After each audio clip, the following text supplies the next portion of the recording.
quite a topsy-turvy week. So last week, you saw the video with the Oklahoma City and everything. We were supposed to have 2 more shows in Oklahoma City that got canceled last minute.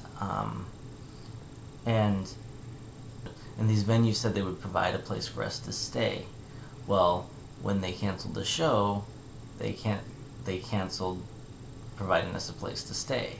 So that left us in a little bit of a situation. Michelle just put something on Facebook that said, hey, please pray for us, we're in this situation. And it turned out that friends of ours that lived in Iowa literally just moved to Oklahoma like a month before, and we didn't even think about that, and so they reached out to us and said, hey, you can stay with us as long as you need to. So that's cool. So we're in their town now in Oklahoma. The cool things about that was that he was able to reach out to a church here with a guy that he works with, and they were able to get us an extra show, so we did get to still minister. So that was pretty cool. Didn't expect any of that, that I didn't plan. I planned on being in Oklahoma City all weekend, so that was a good surprise. And then we got a little bit more bad news also. Our next show in New Mexico got canceled last minute, and again, this person was going to provide a place for us to stay. So again, we're left without anything.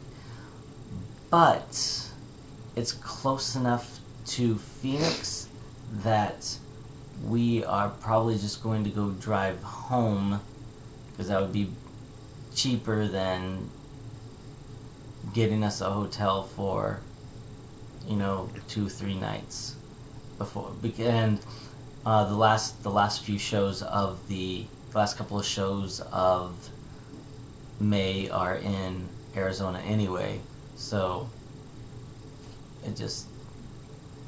we got to be there anyway, so we might as well just go home.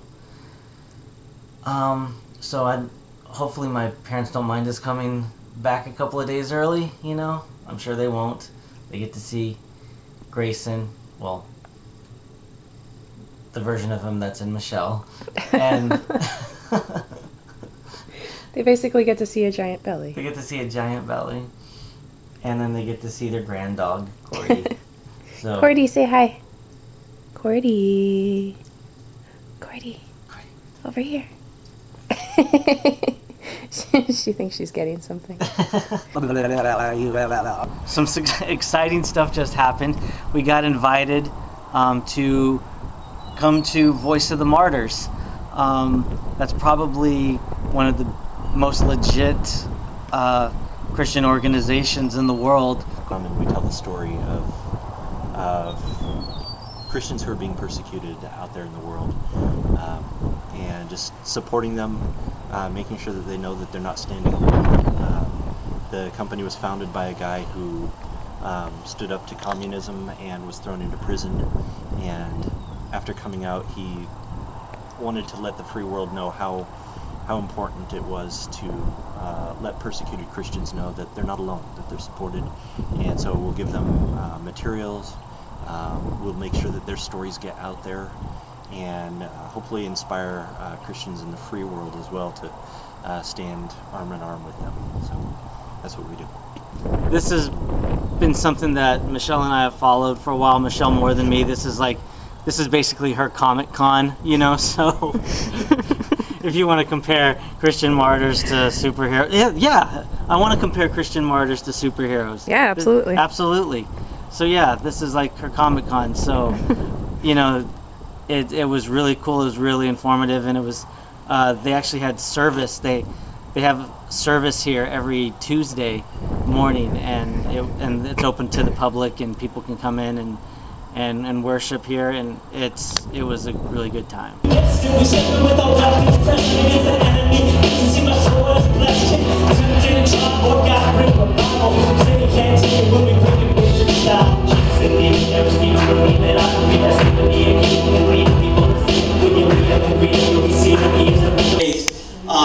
You know, sometimes we don't know where we're going to sleep that night, or what we're going to eat, or, you know, even if we're going to have, you know, gas for our car. But God always provides. That's just who He is. He's never going to call you to do something and then not give you the tools to be successful. And so I just want to encourage everybody in this room that when He calls you, not if, He will call everybody in this room at some point. When He calls you, I encourage you to step out on faith and just do it. You know, it's going to be awesome. It's going to be awesome.